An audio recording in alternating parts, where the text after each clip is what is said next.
माझी वाचे गोड नाम विठोबाचे, तुम्ही घ्या रे डोळे सुख, पहा विठोबाचे मुख, पातळ डोळ्यांनी आपण विठोबाचे, तुम्ही ऐका रे कान माझ्या विठोबाचे गुण.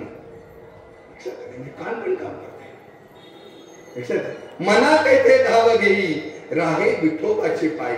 मन तिथं आहे, विठोबाच्या चरणात लक्षात येते. तुका म्हणे जीवा नको सोडू या केशवा, धरलाय आता विठ्ठल धरा, हृदय धरा, त्याला आपला करा. लक्षात येते. हे खरं समाधान आहे जीवनात. करायचंय कशासाठी? परमार्थ. परमार्थ म्हणजे तरी काय आहे?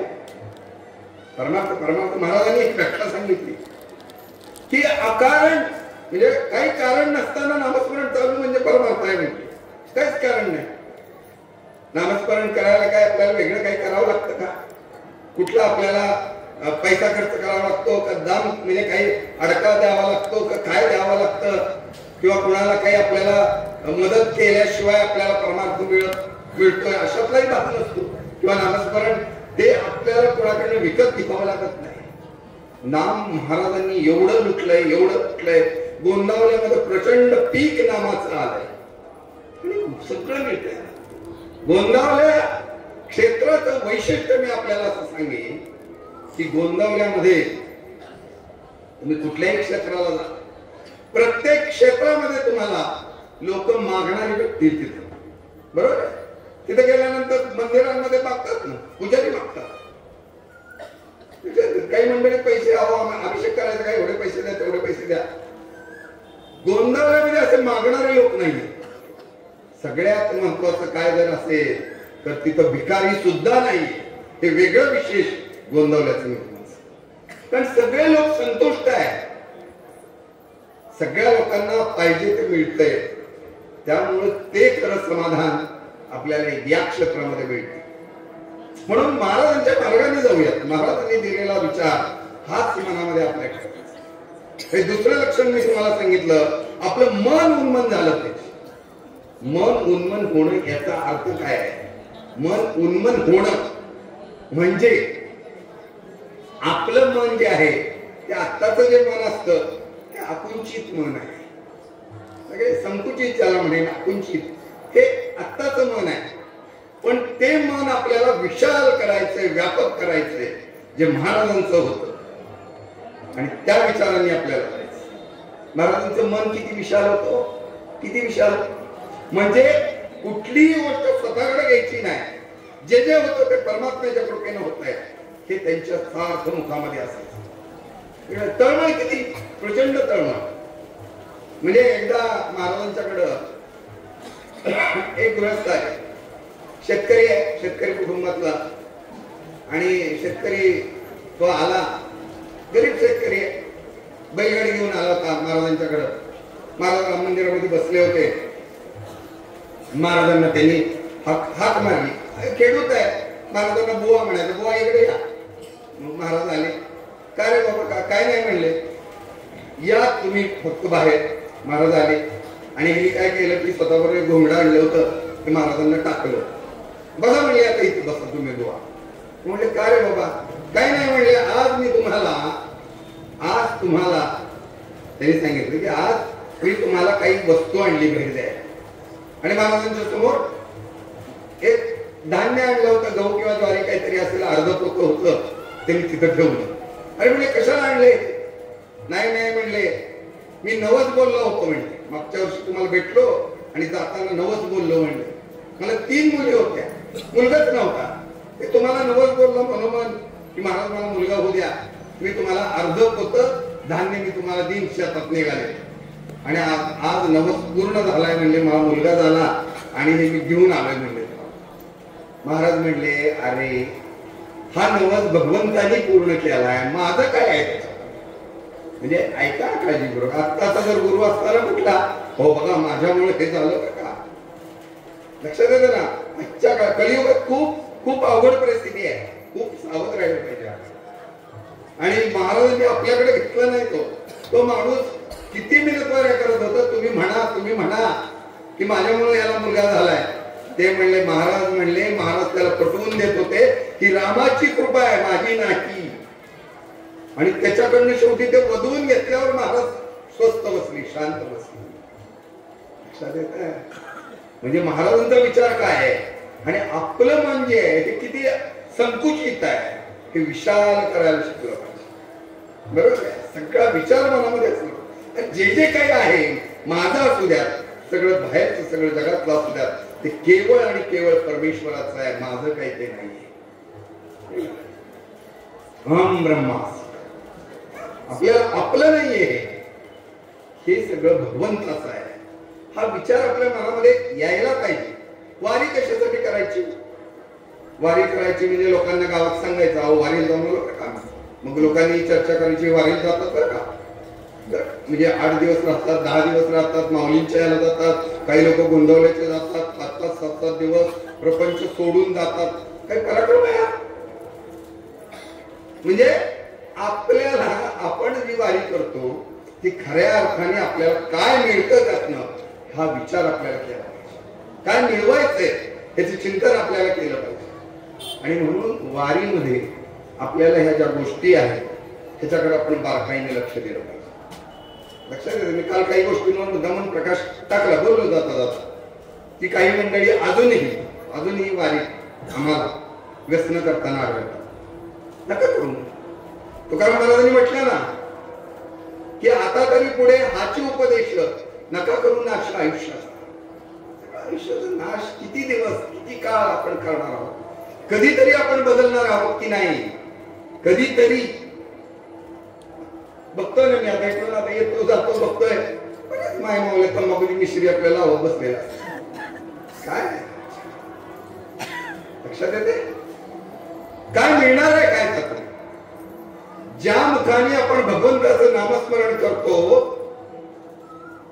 त्याच मुखात जर व्यसनाची घाण असेल तर ते नाम भगवंतापर्यंत पोहोचत नाही. किती तुम्ही काही प्रयत्न. एक गृहस्थ आले गोंदवलेकर महाराजांकडे आणि महाराजांना म्हणाले की मी गजानन महाराजांचा भक्त आहे.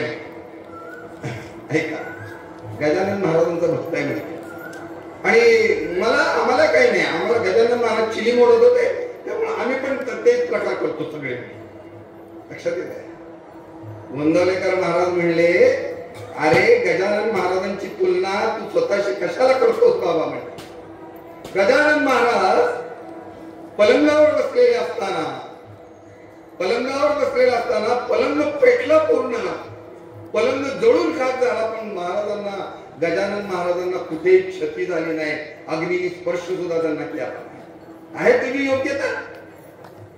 लक्षात येत आहे?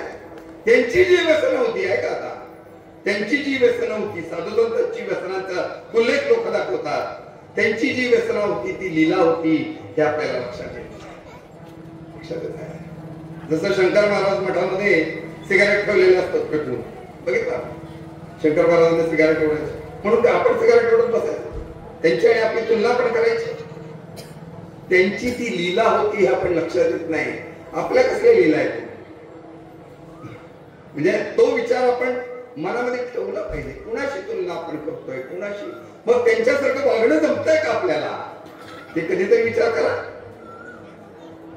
म्हणून या गोष्टींच्याकडे आज बारकाईने लक्ष देण्याची गरज आहे. वारीत फिरत असताना, वारीत जात असताना आम्ही एक संकल्प सोडला. आम्ही संकल्प सोडला की नातेपुत्याला जाईपर्यंत दिंडीतल्या सगळ्यांनी सुरुवात तिथून केली. वारी संपल्यानंतर तिथे पोहोचेपर्यंत आपला 1 कोटी रामनाम जप झाला पाहिजे. फिरताना जप करायचा, काम करताना जप करायचा, वारीत जप करायचा आहे. अखंड माळा आहे काय, लोकांच्या हातात माळा आहे. जप नामस्मरण करायचं. आणि एवढा जर जप झाला तर सगळ्यात समाधान जर काय ते महाराजांना समाधान वाटणार, म्हणजे महाराजांना आनंद वाटणार आहे. त्या नामस्मरणाशिवाय तरुणोपाय नाही, त्यात आपण जाणलं पाहिजे.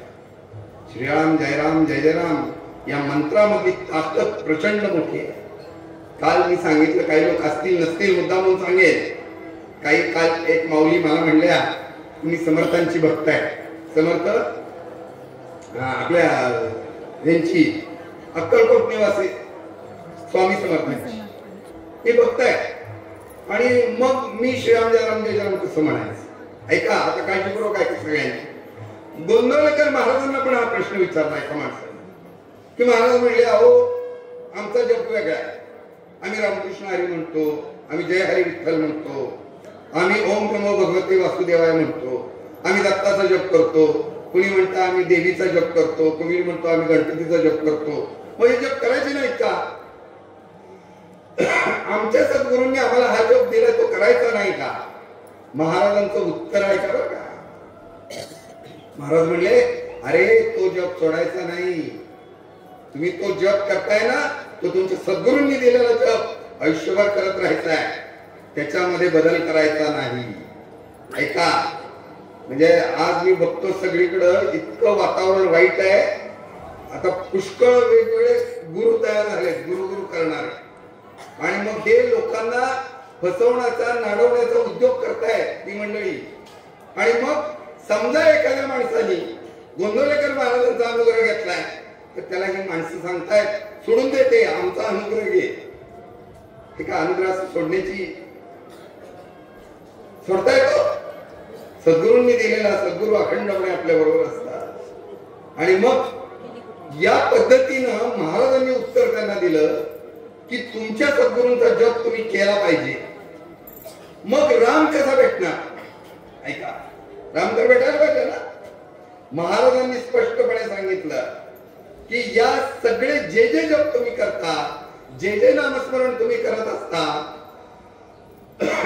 ते नामस्मरण केल्यानंतर जो आनंद आपल्याला मिळतो, तो आनंद म्हणजेच राम आहे. तो आनंद म्हणजे राम आहे. कुठलाही जप तुम्ही, पण ज्यांनी अनुग्रह घेतला नाही त्यांनी मात्र श्रीराम जयराम जय जयराम या मंत्राचा अनुग्रह आजही महाराज तिथं बसले गोंदवल्यात, ते नामस्मरण करायला सांगतायत, अनुग्रह देत आहेत स्वतः. ज्यांनी ज्यांनी अनुग्रह घेतला नसेल कुणाचा, त्यांनी आपली पावलं मात्र गोंदवल्याला वळवावी आणि महाराजांचा अनुग्रह घ्यावा. कारण काय? हो, श्रीराम जयराम जय जयराम हा बीज मंत्र आहे, संजीवनी मंत्र आहे, तारक मंत्र आहे. जेवढे जेवढे मंत्र निर्माण झाले, म्हणजे रामकृष्ण हरी वगैरे हे मंत्र तर आत्ताचे मंत्र आहेत. कारण ह्याला एक 500-600 वर्षापूर्वीची, म्हणजे 12व्या शतकापासून जरी आपण म्हणलं तरी एक 700-800 वर्ष झाली असं म्हणू आपण. पण हा मंत्र जो आहे श्रीराम जयराम जय जयराम, हा अनादी काळापासून चालत आलाय. ओंकारानंतरचा पहिला मंत्र जर कुठला असेल तर तो श्रीराम जयराम जय जयराम, जो भगवान शंकर त्यांच्या मुखामध्ये तेव्हापासून आतापर्यंत अखंडपणे चालू आहे. लक्षात येत? म्हणजे किती अनादी आहे, किती अनंत आहे हे आपण लक्षात घेतलं पाहिजे. आणि म्हणून या मंत्राचं उच्चारण आपल्या नेहमी सदोदित आपल्या बरोबर असणं गरजेचं आहे. वेळ जरा सांगाल का? आपलं जे नामस्मरण आहे हे नामस्मरण भगवंतापर्यंत पोहोचण्यासाठी जितक्या तळमळीनं आपण नाम घेऊ तेवढं ते भगवंतापर्यंत पोहोचत, तेवढं तळमळीनं पोहोचत. आणि मग महाराज आपल्याला भरभरून देतात. पुष्कळ लोकांचं म्हणणं असं असतं की ह्यांना अनुभव आला, त्यांना अनुभव आला, आम्हाला अनुभव येत नाही. आपल्याला अनुभव का येत नाही त्याचं विचारायचं चिंतन आपण केलं पाहिजे. आपल्याला अनुभव येत नाही याचा अर्थ असा आहे की तितक्या तळमळीनं आपलं नामस्मरण होत नाही. तो अनुभव आपल्याला येणारच आहे. आमच्या निर्मला ते पाठक आहेत पुण्याच्या सेवेत, म्हणजे महाराजांच्या सेवेत कितीतरी वर्ष झालं रथाच्या याच्यामध्ये त्या आहेत. आणि त्यांच्या घरी 25 तास अखंड रामनाम पुण्यामध्ये झाला. आता ग्रामीण भाग आणि पुणे शहर याच्यात थोडी फरक आहेच नाही म्हटलं तर. कारण सगळ्या सोसायटीमध्ये राहणारी माणसं, परत ते सगळं करायचं, लोकांना आवडतं का नाही, परत कुणीतरी तक्रार करायचं, ह्या गोष्टी शहरात घडतात. ग्रामीण भागात काही नाही. ग्रामीण भागात घरं वेगळी वेगळी असतात सगळीकडं. त्यांच्या घरी जपाच्या वेळेस मला आलेला अनुभव मी तुम्हाला सांगते. तिथं गेल्यानंतर तिथं आम्ही बघितलं की त्या परिसरामध्ये कुणालाही जरी विचारलं की पाठकताईंचं घर कुठे आहे, हो ते श्रीराम जयराम जय जयराम चाललाय बरं का तिकडे, इकडे जावा तिकडे जावा, तिथं लोक सांगत होती. आणि सगळी सोसायटीतली असू द्या परिसरातली प्रचंड संख्येनं मंडळी तिथे आलेली होती. ही तळमळ आहे. आणि महाराजांची कृपा काय असते हे तिथं आपल्याला बघायला मिळते, जिथे जग चालू आहे. खूप मोठी कृपा आहे. आणि म्हणून या गोष्टींच्याकडे आता बारकाईने आपण बघूया. आपल्याला जीवनामध्ये एका बाजूला पाप एका बाजूला पुण्य हे सगळं आपण करतोय. पण ज्यावेळेस पाप आणि पुण्य समान होत, पाप आणि पुण्य समान झाल्यानंतर भगवंताची भेट आपल्याला होते, भगवंताचं दर्शन आपल्याला होतं. म्हणजे आपल्यासाठी आहे का, म्हणजे आपल्याला असं वाटतं ते काय म्हणजे साधू संतांसाठी आहे, बुवांसाठी आहे, जे वैरागी आहेत वगैरे त्यांच्यासाठी आहे. महाराजांनी सांगितलं स्पष्टपणे की प्रपंची माणसाला सुद्धा हे साध्य करता येतं, प्रपंची माणूस सुद्धा हे मिळू शकतो. आणि ज्यावेळेस नामस्मरण अखंडपणे चाललेलं असतं त्यावेळेस आपल्या कुंडलिनी जागृत होतात. आणि कुंडलिनी एकदा जागृत झाल्या की मग नाही, मग भगवंताचं दर्शन असतं. भगवंताचं दर्शन हे आपल्याला होतच फक्त तितक्या तळमळीने. आता गेली कित्येक वर्ष आपल्या ते बरेच जण असतात प्रवचनाला सांगत असतो आपण, पण तरी एक आनंद आहे एका गोष्टीसाठी, बरीच लोक आता नामाला लागतायत. महाराज देहात नसताना सुद्धा आज हे काम करतायत. देहात नाही तर प्रत्यक्ष महाराज आहे. महाराजांनी ज्यावेळेस देह ठेवला 1913 आणि देह ठेवल्यानंतर त्यांची काही कानडी कर्नाटकातनी आले, त्यांना माहितच नव्हतं महाराजांनी देह ठेवला. त्यावेळेस काय तारा म्हणजे त्यावेळेस काहीच कसलीच सुविधा नव्हती, फोन नव्हते, काही नव्हते, त्यांना माहितच झालं नाही. आणि मग ती लोक आली आणि त्यांना कळालं, ते एक 8-10 दिवसांनीच आली लगेच, आणि त्यांना कळालं की महाराज गेले म्हणून. आणि त्यांना आधी ज्यावेळेस ते आले होते त्यावेळेस महाराजांनी सांगितलं होतं काही काळजी करू नका, पुढच्या वेळेस या, पुढच्या वेळेस मी तुम्हाला अनुग्रह देणार आहे. ऐका, आता ही लोक रडायला लागली. म्हणजे महाराजांनी देहच ठेवला, आपली इच्छा अपूर्ण ठेवली, प्रसाद घेतला, तिथला रात्री झोपली मंडळी. आणि ते झोपल्यानंतर एकाच वेळेस, ऐका काळजी करू, एकाच वेळेस सगळ्यांच्या स्वप्नामध्ये महाराज गेले, दृष्टांत दिला आणि महाराजांनी स्वप्नामध्ये अनुग्रह सगळ्यांना दिला. महाराज आहेत ना,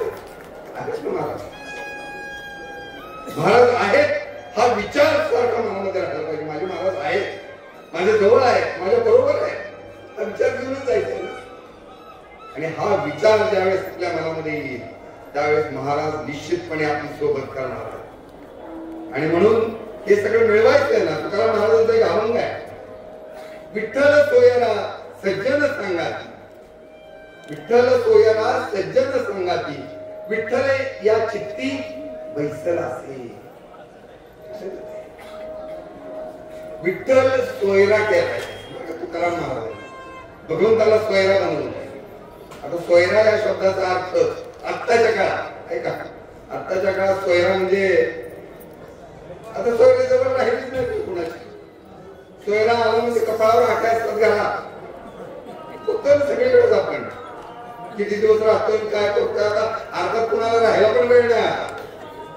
थोड्या काळाकरता जरी आलं तरी कपाळावर आठ्या असतात, अरे कधी जाते, चहा घेणार का, काय घेणार का, तोपर्यंत तेवढं करायचं की चला. विठ्ठल सोयरा, सोयरा याचा अर्थ आहे सोय पाहणारा तो सोयरा. आज लग्न तुला जमली बघा तुम्ही, की लग्न जमवण्यापेक्षा लग्न मोडण्याचाच आनंद घेणारे सोयरे बरेच असतात. मग विठ्ठल सोयरा, तो सोयरा म्हणजे कसं भगवद्गीतेमध्ये 18व्या अध्यायात असं म्हटलंय की चंद्र तेथे चंद्रिका, शंभू तेथे अंबिका, संत तेथे विवेका असणे की. शंभू तेथे अंबिका म्हणजे पार्वती माता आहे, बरोबर.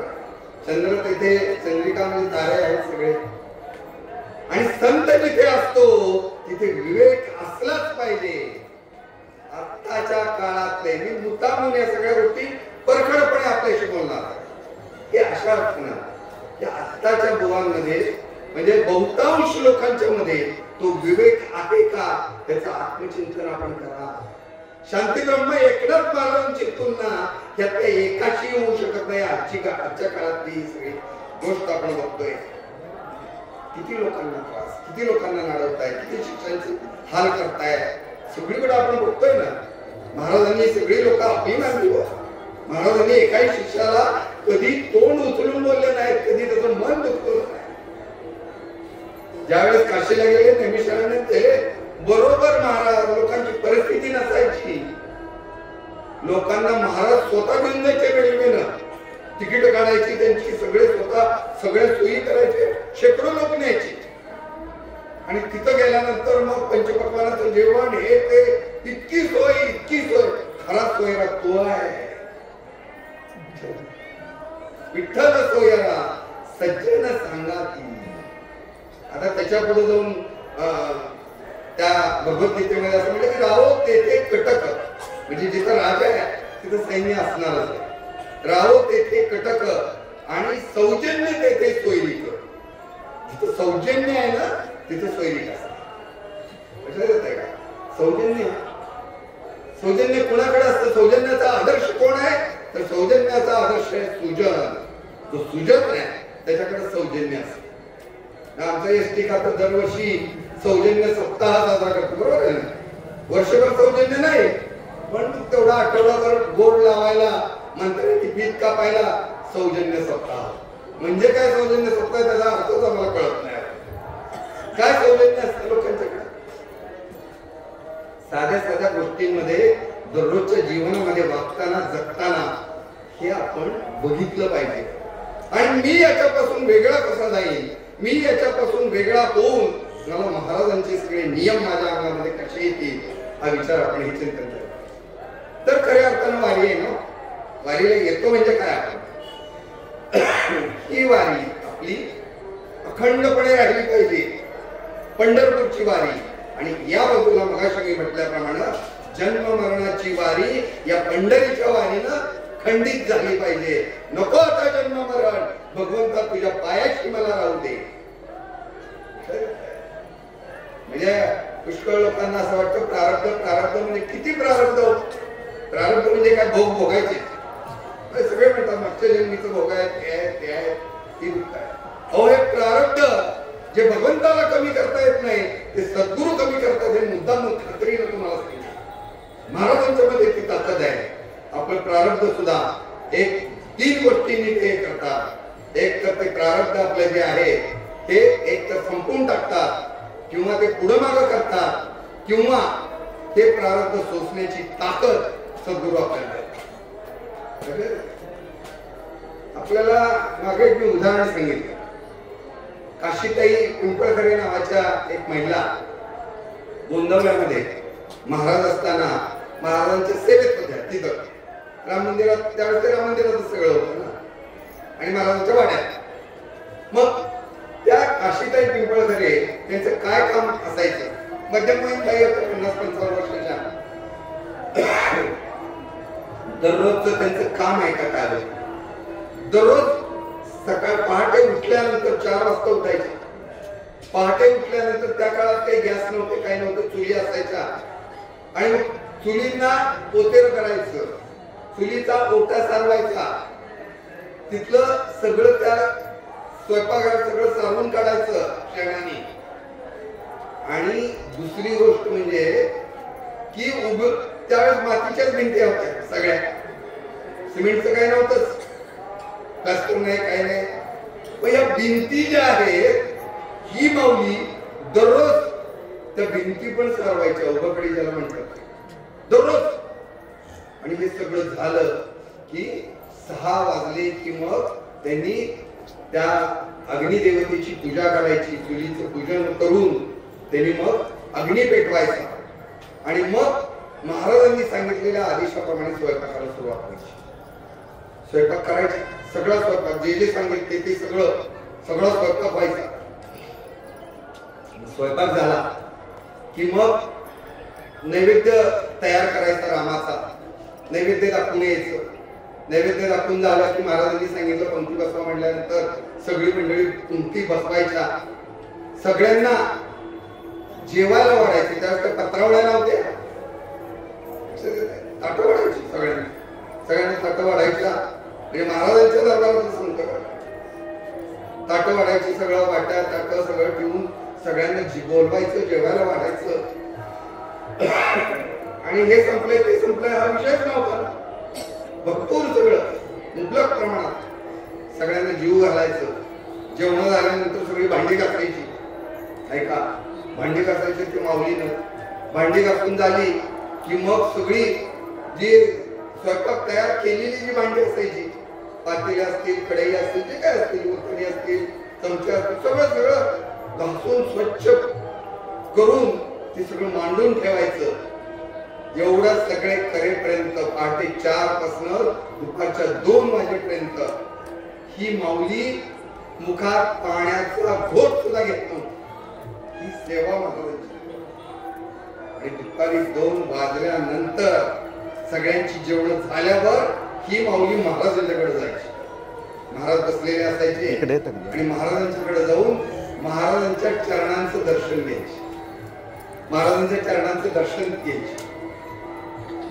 महाराजांच्या चरणांचं दर्शन घेतल्याशिवाय ती कधी अन्नाला स्पर्श करत नव्हती. आणि एके दिवशी असं घडलं, मग नंतर ती प्रसाद वगैरे घ्यायची. घडलं काशीताईंचं. एक दिवशी काशीताईंना प्रचंड मोठा ताप चढला. त्यांना इतका ताप आला आणि त्या स्वयंपाकघरात काम करत होत्या. त्यांनी कुणाला सांगितलं नाही मी आजारी आहे काय. स्वयंपाक करत राहिले. सगळं केलं त्यांनी. आणि दुपारी 2 वाजता सगळी कामं उरकली. 2 वाजता आता म्हणजे महाराजांच्या चरणांचं दर्शन घ्यायचं आणि प्रसाद मुखामध्ये घ्यायचा म्हणून महाराजांच्या दर्शनाला म्हणून ते महाराजांच्याकडे गेले. महाराज बसलेले होते. त्यांनी आपलं मस्तक काशीताईंनी महाराजांच्या चरणांवर ठेवलं. चरणांवर मस्तक ठेवल्याबरोबर महाराजांच्या लक्षात आलं की काशीताईंना प्रचंड मोठा ताप आहे. त्यांच्या पायाला चटके बसले महाराजांच्या. आणि महाराजांच्या डोळ्यात अश्रू. महाराज म्हणले का हो काशीताई, म्हणजे का असं करताय, म्हणजे तुम्ही आजारी आहे तरी हे सगळं करताय. नाही महाराज काही नाही म्हणले, मला जमलं की जमलं, काही अडचण नाही तुम्ही सांगायला पाहिजे होतं म्हणजे. आणि त्यांनी दर्शन घेतलं आणि त्या प्रसाद घ्यायला गेले. या म्हणले आता प्रसाद.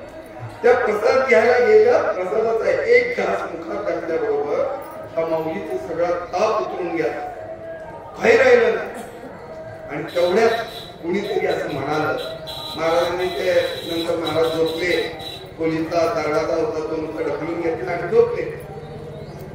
आणि तेवढ्यात कुणीतरी सांगितलं की अहो महाराजांच्या खोलीतनं कण्याचा आवाज येतो. आणि म्हणून सगळेजण, ही माऊली पण उठली, सगळेजण धावत गेले आणि दरवाजा ढकलला. दरवाजा ढकलल्याबरोबर आतून असा उष्णतेचा प्रचंड वाफा बाहेर यायला लागला. इतका गरम वाफा सगळ्या यायला लागला. आणि म्हणून आत जाऊन त्यांनी बघितलं तर महाराज तापाने फणफणले होते आणि पिवळत होते महाराज. इतका त्रास महाराजांना. काशीताईंनी जाऊन महाराजांचे चरण पकडले. महाराज माझा ताप तुम्ही का घेतला? तो प्रारब्ध आपलं घेण्याची ताकद करून भगवंतामध्ये पण ती ताकद नाही. आणि म्हणून विश्वास त्यांच्यावर ठेवायचा. त्यांच्यावर विश्वास ठेवून आपला विश्वास, म्हणजे मी तुम्हाला म्हटलं काल सुद्धा मी म्हटलं की आपला विश्वासापेक्षा आपण संशय जास्त असतो. संशयाने आपण घेरलोय सगळेच. किती संशय मनातला काढून टाकलो आहे. संशय मनामध्ये ठेवायचा. संशय काढून टाकायचा. कसलाही संशय याचा अर्थ अश्रद्धा. काही होऊ द्या मला, काही होऊ द्या. काल माऊलींच्या सदाशिवनगरला ज्यावेळेस रिंगण झालं आपण सगळ्यांनी बघितलं ते वाचलं. म्हणजे रिंगणाच्या वेळेस तो घोडा जो पडला तो एका व्यक्तीच्या अंगावर पडला. पत्रकार होता, दिल्लीवर नाही. आणि तो पत्रकार त्या पूर्ण घोडा अंगावर पडलं. त्याच्यामुळं हॉस्पिटलमध्ये न्यायच्या वेळेस त्याचा मृत्यू झाला. म्हणजे आपल्याला ते वाईट वाटलं, पण भगवंताची इच्छा होती की माऊलीच्या घोड्याखाली मरण यावं. लक्षात कुठून आला तो माणूस? मरण हे काही म्हणजे आपल्याला वाटतं मरण येणं वाईट आहे, आपण मरण अंतकाळ कसा झाला हे सगळ्यात महत्वाचं आहे. ज्ञानोबा माऊली गजरामध्ये मृत्यू झाला.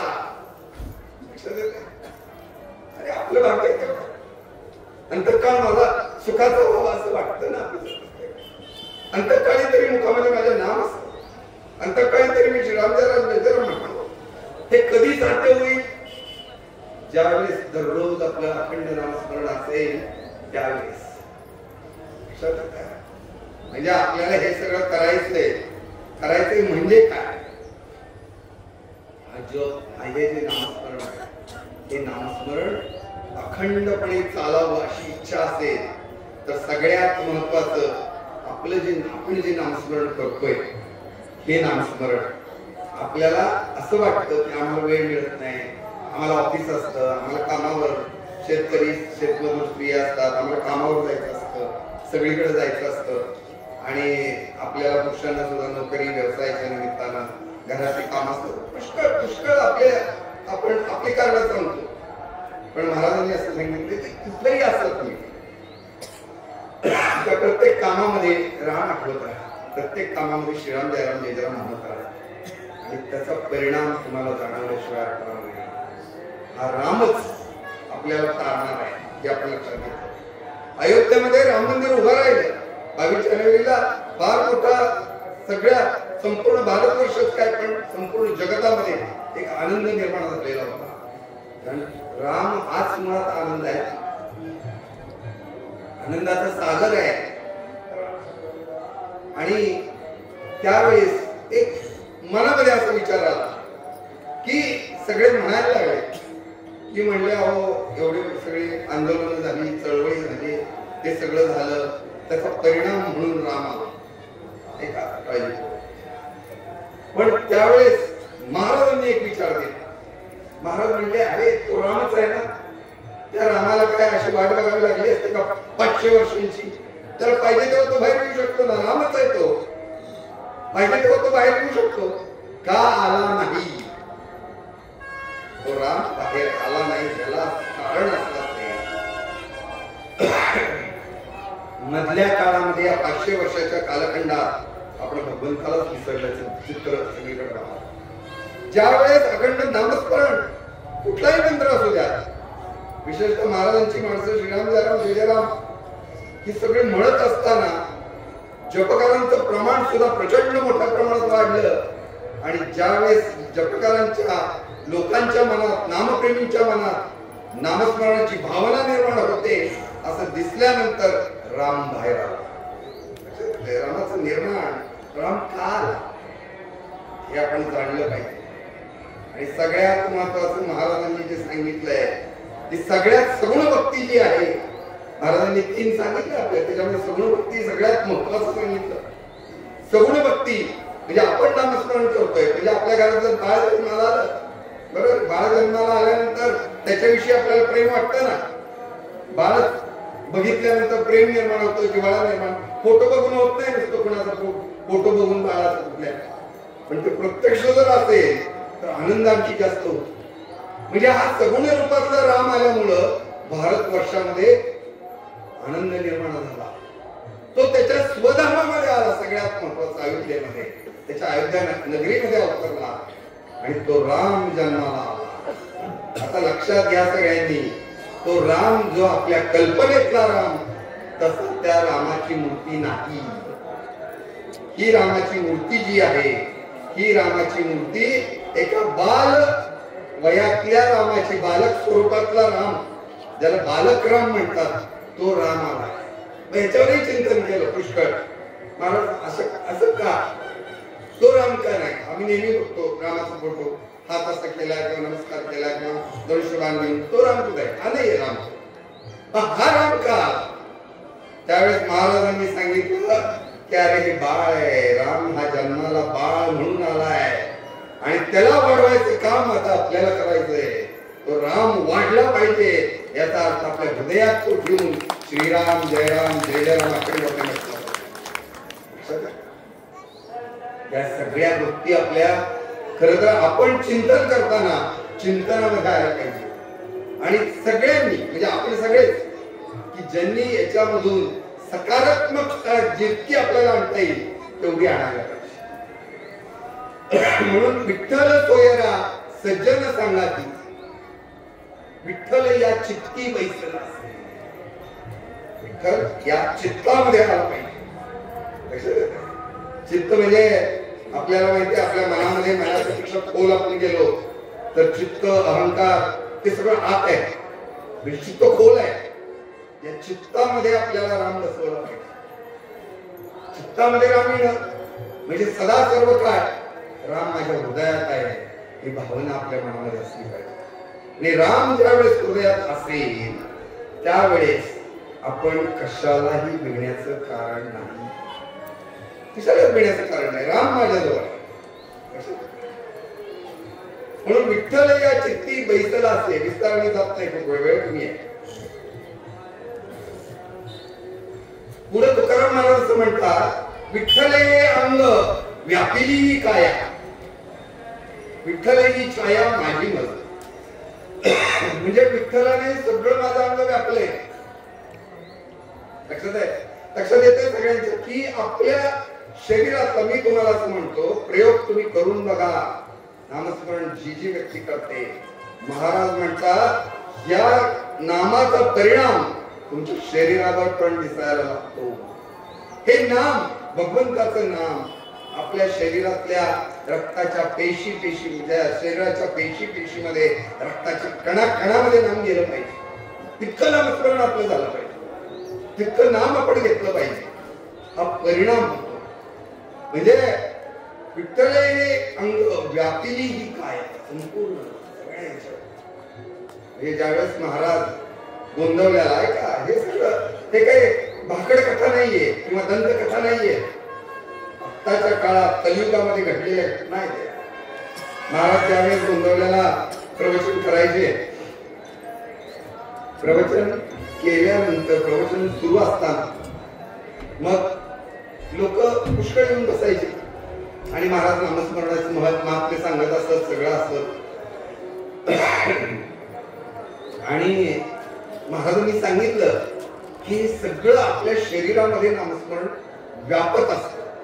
ही सगळी काया आपली व्यापली जाते नामस्मरण जेवढा आपण करू तेवढं. एक शहरातून आलेले गृहस्थ उठले आणि शंका आहे, शेवटी संशय आहे बऱ्याच लोकांचे, करायचं काहीच नाही पण संशय मात्र घ्यायचा. आणि त्यांनी म्हणले, ते गृहस्थ असं म्हणाले की अहो म्हणले महाराज शहरातले विद्वान गृहस्थ आहेत.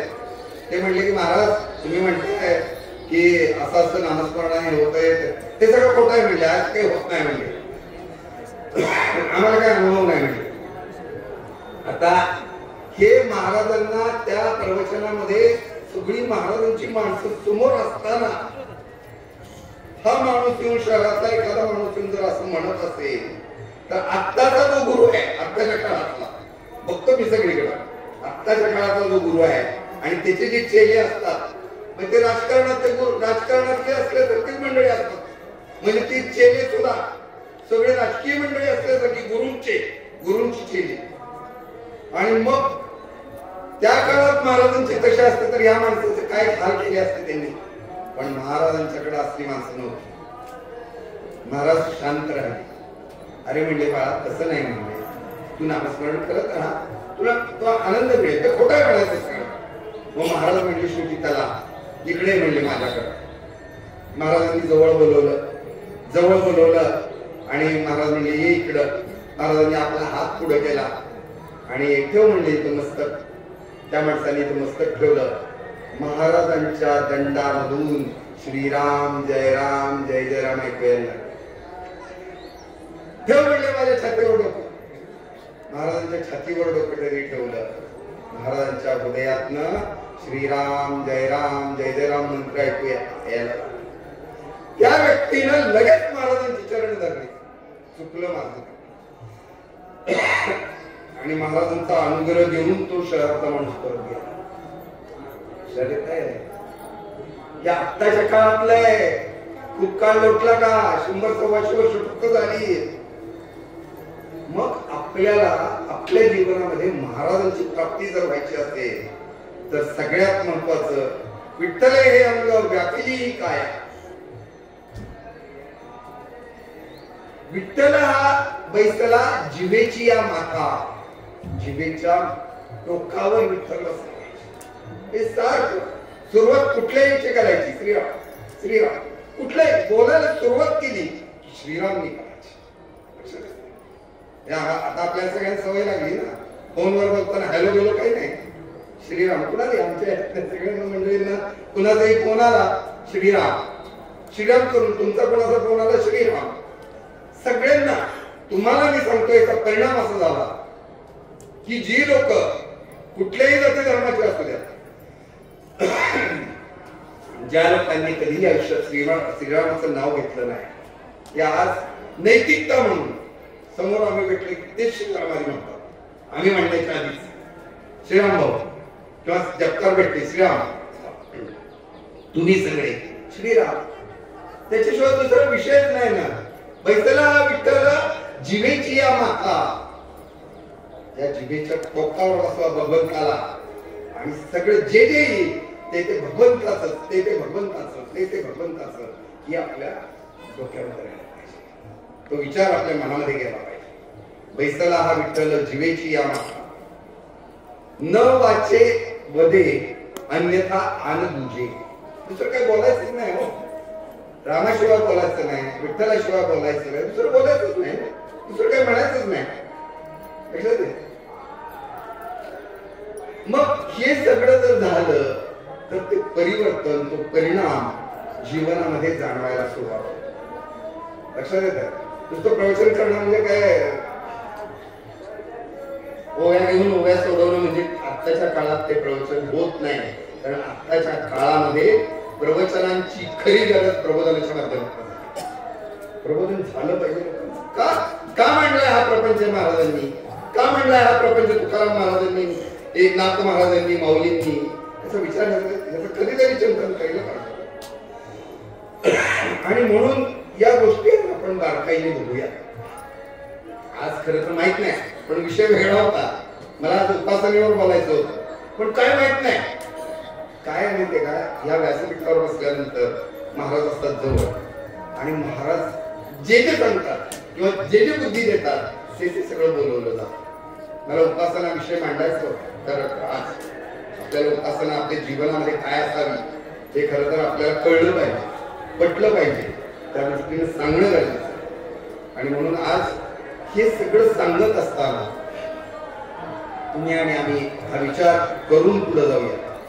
एक सगळ्यांनी मध्यंतरी महाराजांनी जात पात धर्म तुम्ही बघितलं का? कुठल्याही जातीचा माणूस त्यांच्याकडे येऊ द्या. सगळ्यात महत्वाचं दशग्रंथी ब्राह्मण असणारे सद्गुरू ब्रह्मचैतन्य गोंदवलेकर महाराज पूर्ण पहिलं सगळं कुटुंब त्यांचं 16 ओळ्यातलं सगळ्या ह्याच्यामध्ये. पण महाराजांचं वेगळे पण मी तुम्हाला सांगेन. महाराजांनी सगळ्या जाती धर्माच्या लोकांना बरोबर जेवायला घ्यायचे, बरोबर जेवायला घेऊन बसले होते. कुठल्याही प्रकारचं म्हणजे ज्याला मी असं म्हणेन की शौच अशौच विटाळ सुत महाराजांनी आयुष्यामध्ये कधीही पाळलं नाही. भगवंताच्या सेवेत गरज नाही. म्हणजे ज्या घरामध्ये 25 तास अखंड रामनाम जप चाललेला असतो त्या घरामध्ये कुणीतरी असं म्हणतं जपतात, अहो आमच्या घरामध्ये अशी घटना घडली आणि आमचा जप तर आता जवळ आलाय, आमचा जप तर आता पुढे ढकलू का, दुसऱ्यांना देतो त्यांचा जप आम्ही करतो. हे म्हणणं सुद्धा चुकीचं आहे. हे म्हणणं सुद्धा चुकीचं आहे. का? तुम्हाला उदाहरण सांगेन. आमच्या इथं माळशिरस तालुक्यात माळीनगर नावाचं गाव आहे आणि माळीनगर गावातले एक जपकार, आपले खूप सौंदर्य आडनाव आहे त्यांचं, आणि यांच्या त्या ज्या माऊली होत्या त्या माऊली महाराजांच्या निस्सीम जपकार, इतक्या भक्त मोठ्या, आणि दरवर्षी त्यांच्या घरी जप दिनांकाला यायचा त्यावेळी बऱ्याच वेळा आम्ही त्यांच्याकडे जायचो. दुर्दैवानं ऐका काळजीपूर्वक, एक 10 वर्ष झाली त्या घटनेला, दुर्दैवानं तो जप ज्यावेळेस त्यांच्या घरी होता त्याच्या आधी 3 दिवस त्या टेंभुर्णीला रस्ता क्रॉस करत असताना कंटेनर त्यांच्या अंगावरनं गेला आणि त्याचा मृत्यू झाला. त्यांना 2 मुलं, लग्न झालेली नव्हती, आता झाली लग्न, पण त्यावेळेस लग्न झालं, तरुण मुलं 2, आणि त्या 2 मुलांना माहित नाही, त्यांना म्हणजे काय घटना घडणार होती कसं लक्षात आलं माहित नव्हतं. त्या 2 मुलांना त्यांनी आदल्या दिवशीच सांगितलं होतं, बाळांनो हा माझा जप आहे, काही झालं तरी जपामध्ये हा कधीच खंड प्रथा कामा नये, ऐका. आणि मग नेमकं अस्थि सावडण्याच्या दिवशी, 3ऱ्या दिवशी रक्षाविसर्जन, त्या दिवशीच जप आला त्यांच्या घरात. त्यांचा फोन आला मला, भाऊ आता कसं करायचं, काय करायचं. मी म्हणलं तुमची इच्छा काय. त्यावेळेस दोघही मुलं म्हणली काही झालं तरी आम्ही जप करणार आहे म्हणलं, ऐका. आणि मग ठीक आहे, मग काय हरकत नाही. मग त्यांना म्हणलं आता 3रा आहे आज, तुमची पाहुणे रावळे सगळे येणार, सगळं दुःखाचं वातावरण घरात आहे, मग आम्ही येतो म्हणलं, काय काळजी करू नका, आम्ही जप चालू करतो. आणि आम्ही एक 10-15 जण गेलो त्या घरामध्ये, सगळं दुःखाचं वातावरण. त्या माऊली तर गेलेल्या होत्या आणि जप चालू केला, महाराजांची प्रतिमा मांडून सगळं अधिष्ठान सगळं करून जप सुरू केला. जप सुरू केला, आम्ही तिथे त्या जपाच्या ठिकाणी बसलो आणि सगळी मंडळी स्मशानभूमीमध्ये गेली. आणि ते करून परत आल्यानंतर मग ह्या मुलांनी सांगितलं की आता आमचे सगळे पाहुणे पण जप करणार. सगळी पाहुणे रावळे सुद्धा एक माळ जप त्या लोकांनी केला, पण जप मात्र चुकवला नाही. जप भगवंताचं कार्य, लौकिक अर्थाने सामाजिक कार्य आहे का, भगवंताचं कार्य आहे. आपल्या घरामध्ये महाराज येतात आणि त्या मुलांना खरं ते धन्य आहेत ती मुलं. तो जप त्यांनी पूर्ण केला. आपण हा विचार मनामध्ये आपल्याला आपण कारण सांगत असतो, कारण सगळी बाजूला ठेवली पाहिजे. नामस्मरण आपण करतोय, मी इथं आलेल्या सगळ्यांना माझी हात जोडून कळकळीची विनंती आहे, आत्ताच्या काळात जर महाराज आपल्याला सापडायचे असतील, महाराज जर आपल्या हृदयात आपल्याला बसवायचे असतील तर अखंड जप घरामध्ये झाला पाहिजे, नामस्मरण झालं पाहिजे. वर्षात एकदा येतो 25 तासाचं जप, वर्षात एकदाच आहे ना. आणि मग ही संकल्पना जी आहे, ही संकल्पना अशी आहे की जसं आमच्या घरी दरवर्षी 9 नोव्हेंबरला जप असतो, गेली आता हे 26वे वर्ष आहे, आमचा जप येणार तो 27व्या वर्षाचा येणार. 26 वर्ष पूर्ण झाली जपाला, पण एक दिवस सुद्धा चुकलेला नाही, अखंडपणे ते जप चाललेला आहे. म्हणजे त्या दिवशी आमच्या घरी ज्यावेळेस जप असतो त्यावेळेस पहाटे 5:55ला माळ उचलली जाते आणि दुसऱ्या दिवशी सकाळी 7ला माळ खाली ठेवली जाते. मग माळ खाली ठेवताना त्याच्या आधी 1 तास म्हणजे पहाटे 5:55ला महाराष्ट्रात दुसरीकडे कुठेतरी माळ उचललेली असते.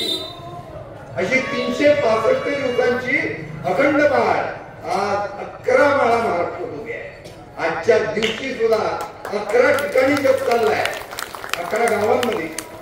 काय महाराज करू शकतात, काय म्हणजे महाराजांचं खरं तर प्रचंड मोठं कार्य आज महाराज देहात नसताना सुद्धा करतात. आणि आपण किती त्याच्यासाठी मदत करतो, किती सहाय्य करतो, कारण ते काही त्यांच्यासाठी करत नाहीये. त्यांच्या हृदयात अखंडपणे राम आहे. किंबहुना मी असं म्हणतो की ते प्रत्यक्ष हनुमंताचा अवतार आहे, ते प्रत्यक्ष महादेवाचा अवतार आहे आणि सगळ्यात महत्वाचं त्यांच्यामध्ये रामवंश आहे. इतकाच तर त्यांना गरज आहे की तुमचं काय बघायचं, पण हे आपल्यासाठी म्हणून ते करतायत, सगळ्यांसाठी. राम म्हणता रामच होईल. आणि म्हणून ही भावना आपल्या सगळ्यांनी मनामध्ये ठेवून चैतन्य जपसंकुल आपल्या गावामध्ये व्हावं, आपल्या घरामध्ये नामस्मरण यावं आणि याच्यासाठी वेगळं काही द्यावं घ्यावं लागत नाही. नामस्मरणाचा परिणाम घरामध्ये दिसायला लागतो. हा नामस्मरणाचा परिणाम जाता जाता मी 5 मिनिटांमध्ये आपल्याला हे सांगेन की ज्या घरामध्ये 25 तास अखंड रामनाम जप होतो त्या घराला उदक शांतीचं पुण्य मिळतं. उदक शांतीचं पुण्य याचा अर्थ असा आहे, काळजीपूर्वक ऐका. उदक शांती करणं म्हणजे जरी ब्रह्मवंतांनी म्हटलं की उदक शांती झाली तर होत नाही. मी खात्रीनं सांगतो ज्या व्यासपीठावर मी बसलो तिथून, कारण महाराजांनी ते सांगितलंय, ती शांती होत नाही. का होत नाही उदक शांती? तर उदक शांती करण्यासाठी 4 वेदांचं पठण घरामध्ये व्हावं लागतं आणि 4 वेदांचं पठण करणारा ब्रह्मवृंद दुर्दैवानं या भारतवर्षात शिल्लक राहिलेला आहे. लक्षात येतंय? सामवेद जाणणारी मंडळी हाताच्या बोटावर मोजणे इतकी राहिली आहे. मग लाखो रुपये खर्च करायचे. पुष्कळ ठिकाणी आपण बघतो वेगवेगळे होम हवन यज्ञ केले जातात.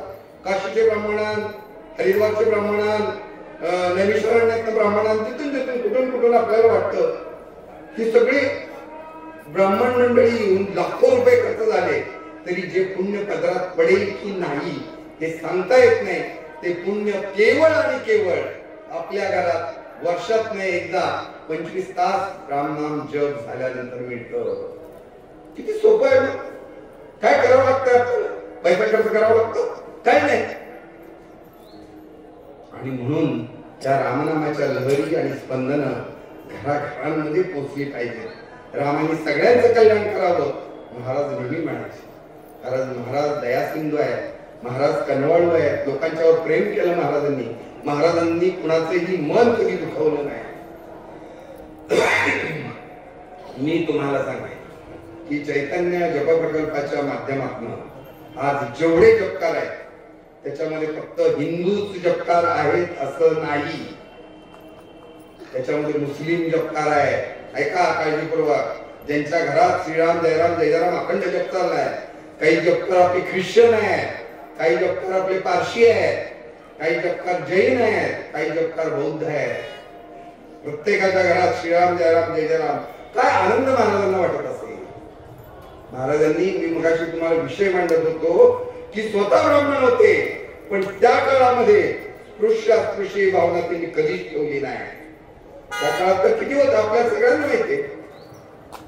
म्हणजे अस्पृश्यता म्हणजे एवढा सगळ्या समाज सुधारकांनी त्याच्यावर म्हणजे कोरडे ओढले किंवा त्याच्यासाठी काम केलं. म्हणजे महात्मा फुले असतील, डॉक्टर बाबासाहेब आंबेडकर असतील, सगळ्यांनी काम केलं. आणि हे सगळं काम करत असताना हा विचार लोकांच्या मध्ये रुजावा म्हणून महाराज स्वतः काम करत राहिले. गोंदावलेकर महाराजांनी हे सगळं काम केलं. म्हणजे एक उदाहरण फक्त सांगेन 5 मिनिटं. ज्यावेळेस महाराज कागवाडला गेले, कागवाडला राम मंदिर उभा राहिले कर्नाटकात, आणि महाराजांना बोलवलं होतं पण महाराजांना काही राम मंदिराच्या ह्याला जाता आला नाही प्रतिष्ठापनेला तिथं रामाच्या मूर्तीच्या. मग त्यांनी त्या लोकांनी काय केलं की मारुतीची मूर्तीच बसवली नाही.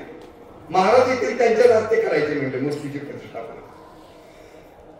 आणि म्हणून मग महाराजांची ते वाट बघत राहिले. आता महाराज कधी तारीख देत आहे. अर्थात आता 1913 मध्ये महाराजांनी देह ठेवला होता आणि ते साल 1913 होतं. आणि महाराजांनी सांगितले की माझे एक कार्य अपूर्ण राहिलेलं आहे. महाराज कागवाडला गेले, तारीख कळवली की आता मारुतीच्या मूर्तीची प्रतिष्ठापनेला मी येतोय म्हणजे. आणि महाराज कागवाडला गेले. मोठं त्यांनी तयारी केली होती. राम मंदिर सजवलं होतं. सगळं कीर्तन भजन प्रवचन सगळे मोठे कार्यक्रम तिथे ठेवले होते. आणि मग महाराज गेले तिथं. आणि गेल्यानंतर मग महाराजांचं त्या मंदिरामध्ये प्रतिष्ठापना झाली मारुतीची. आणि महाराज त्या ठिकाणी कीर्तनाला उभे राहिले. कीर्तनाला उभे राहिल्यानंतर समोर गर्दी होती. त्या सभामंडपात पुष्कळ लोक बसलेले होते.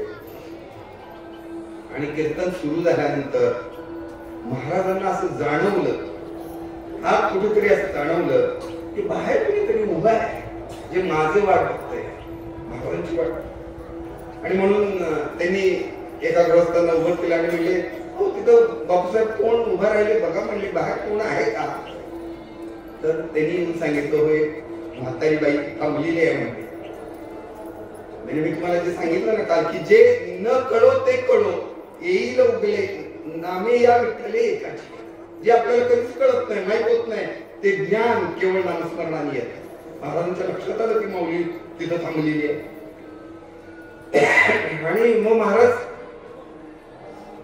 तसं म्हणल्यावर त्यांनी तो माणूस गेला, त्यांनी हो म्हणला, म्हातारी बसली आहे असं तसं बोलवा की आत म्हणले. मग तिला त्यावेळेस त्या माणसाने असं सांगितलं की ती महार समाजाची आहे, ती आत येऊ शकत नाही. म्हणजे अजिब काय महाराज काय ते तुम्हाला सांगतो, महार समाजाची ते आत येऊ शकत नाही. मग महाराज म्हणले ठीक आहे, ती आत येत नाही, मी जातो. महाराजांनी कीर्तन थांबवलं, महाराज बाहेर गेले. बाहेर गेले की माऊली धावत आली. महाराजांचे पाय तिने अश्रूंनी भिजून टाकले. म्हणजे महाराज मी तुमची वाट बघत होते. म्हणले मी तुम्हाला कधी बघितलं नव्हतं, पण सगळे लोक तुमचं नाव सांगायचे, तुम्ही एवढं सगळं करताय. तो मंत्र तुम्ही मला दिला नाही तरी तुम्ही अखंडपणे तो मंत्र म्हणते, श्रीराम जय राम जय जय राम. आता माझं संपलंय सगळं. म्हणले फक्त तुमची भेट व्हावी असं मला वाटत. महाराज मला आशीर्वाद द्या. महाराजांनी त्याला कडकडून भेटणं आली. महाराजांच्या चरणावर ते नमस्कार आणि महाराजांनी तिच्या डोक्यावर हात फिरवला, पाठीवर हात फिरवला आणि महाराज म्हणले काही काळजी करू नका, जा आता शांतपणे झोप. म्हणले आणि म्हातारी आपल्या झोपडीकडे गेली. चंद्रमोळी झोपडी, गरीबाची झोपडी. घरातलं किडूक मिडूक जेवढं काय होतं त्या माऊलीनं आधीच विकून टाकलं होतं, घर पण विकून टाकलं होतं. माझी मी मेल्यानंतर म्हणजे माझे जे विधी आहेत सगळे नंतरचे ते तुम्ही करा म्हणून लोकांना सांगितलं आणि पैसे देऊन ती निवांत झाली. घरी गेली. दुसऱ्या दिवशी सकाळी महाराज उठल्यानंतर त्या महार समाजाचे 4-5 लोक धावत आले आणि महाराजांना म्हणले, महाराज त्या माऊलीने देह ठेवला. आणि महाराज गेले, दर्शन घेतलं.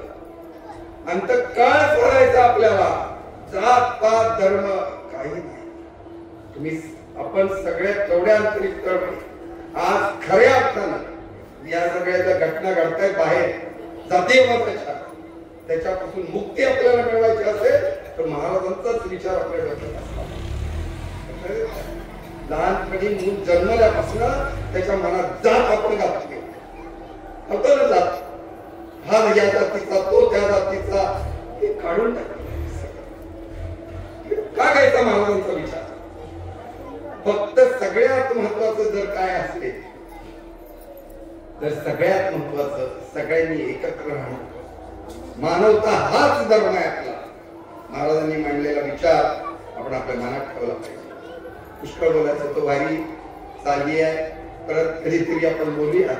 आपल्याला सगळी आपण मंडळी खरं तर मला आनंद वाटतो, कारण सगळ्यात महत्वाचं जर काय असेल ना